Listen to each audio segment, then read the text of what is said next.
नमस्कार दोस्तों। आज हम लोग बात करते हैं टॉपिकल एप्लीकेशन फॉर आई। मतलब आई के लिए हम कौन कौन सा ड्रग्स यूज़ कर सकते हैं। तो सबसे पहला हमारा ड्रग्स है वो है क्लोरामफेनिकल ड्रग्स। चलिए हम इसके बारे में बात करते हैं, ये ड्रग्स क्या है और इसकी क्या यूजेस है। ठीक है, तो सबसे पहले हम बात करते हैं इसके इंट्रोडक्शन के बारे में। चलिए स्टार्ट करते हैं। Chloramphenicals is a broad spectrum and a various used to treat the bacteria eye infection, for example conjunctivitis। मतलब कह रहा है कि जो क्लोराम्फेनिकल्स जो ड्रग्स है वो क्या है, ब्रॉड स्पेक्ट्रम है। एंड ये इसका जो यूज होता है वो अनेक वेरियस यूज है, मतलब इसका जो यूज है वो अनेक प्रकार के बैक्टीरियल इन्फेक्शन के लिए इसका यूज किया जाता है। फॉर एग्जांपल कंजक्टिवाइटिस मतलब हमारे कंजक्टिवाइटिस के अंदर जो होता है इन्फ्लामेशन हो जाता है। तो वो जो होता है इन्फ्लामेशन बैक्टीरिया के कारण भी हो सकता है, ट्रॉमा के कारण भी हो सकता है। तो बैक्टीरिया के कारण अगर हुआ है तो हम इस प्रकार के ड्रग्स का यूज़ कर सकते हैं। चलिए हम बात करते हैं अब इसके डोजेस के बारे में, मतलब कितना डोज हम यूज देंगे। Eye drop 1 to 2 drop 6 to 8 hourly per day per 5 day. मतलब जो ये आई ड्रॉप है इसको हमें 1 से 2 ड्रॉप पर डे यूज़ करना है और 6 to 8 आवर्ली मतलब 6 से 8 घंटे के में हमको 6 घंटे और 8 घंटे के अंतराल पे इसको हमें देना चाहिए, 1 या 2 ड्रॉप और 5 दिन तक। फिर उसके बाद ऑइंटमेंट के यूज़ में हम क्या क्या यूज़ करेंगे। पहला, it is use every 3 to 4 hourly for 5 days. मतलब कह रहा है इसका जो यूज़ है हम 5 दिनों तक करेंगे और 3-4 घंटे के अंतराल पे करते रहेंगे। अब हम बात करते हैं इसके मोड ऑफ एक्शन के बारे में, मतलब ये कैसे एक्शन करता है। तो सब चलिए बात करते हैं। तो क्या है of peptide It inhibits the formation of peptide bond and protein synthesis in bacterial, which result in diffusing of bacterial cell membrane।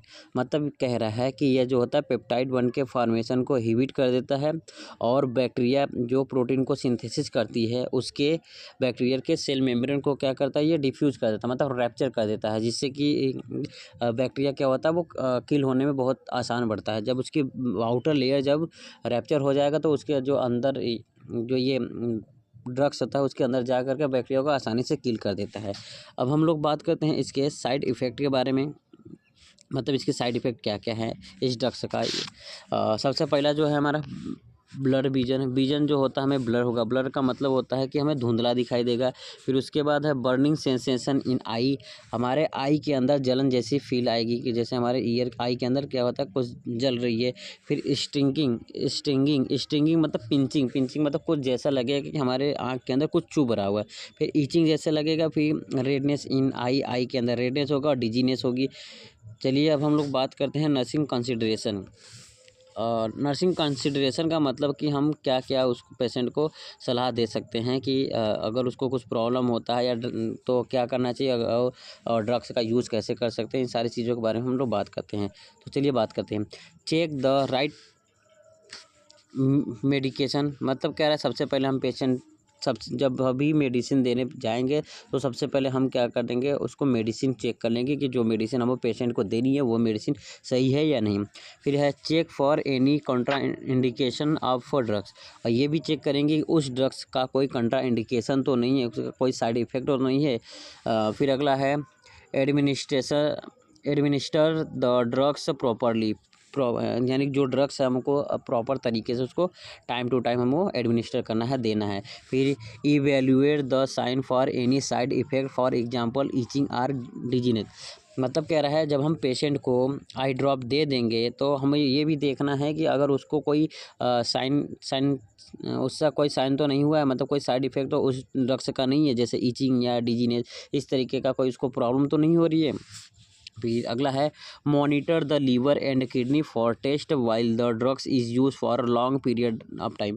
अगर हम पेशेंट को लंबे समय तक ये ड्रग्स का यूज़ करते हैं तो हमें क्या करना चाहिए, उसके लीवर को और किडनी को भी टेस्ट करना चाहिए, जिससे कि उसको उसके अंदर कोई साइड इफ़ेक्ट तो नहीं हुआ है उस ड्रग्स का। फिर अगला है advise the patient to avoid contact lens during treatment.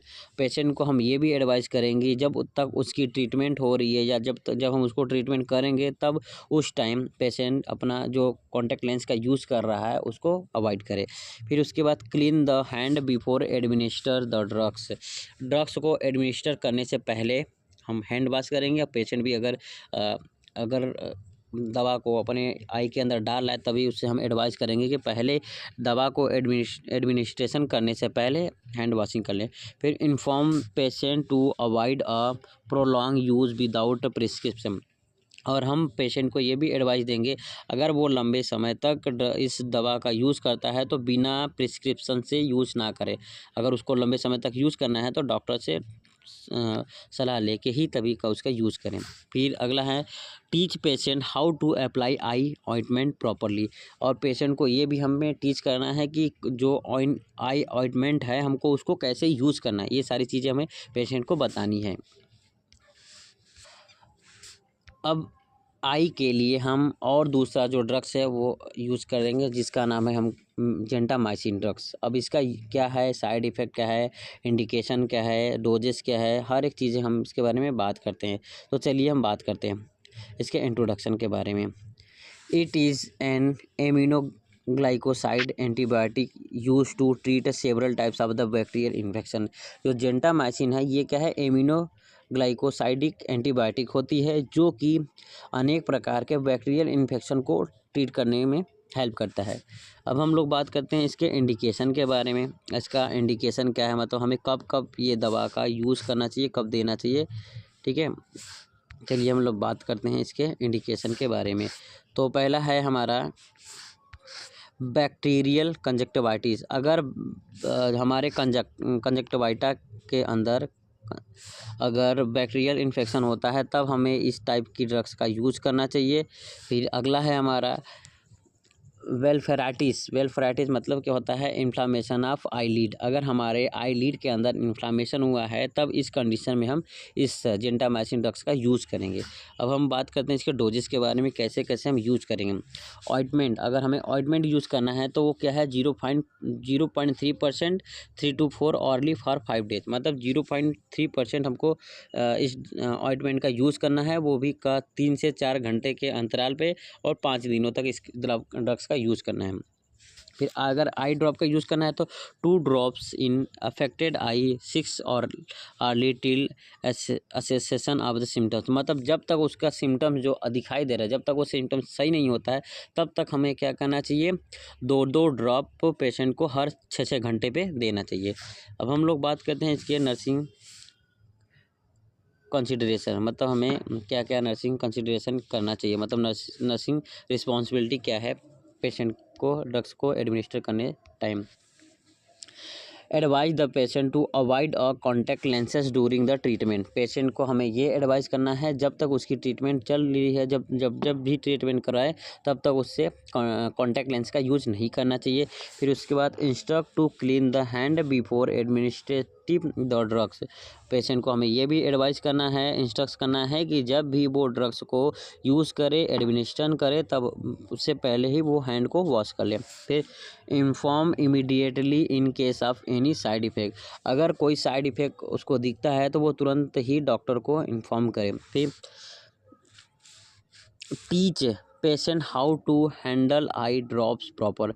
और हमें पेशेंट को ये भी टीच करना है कि किस तरीके से आई ड्रॉप को हैंडल करना है।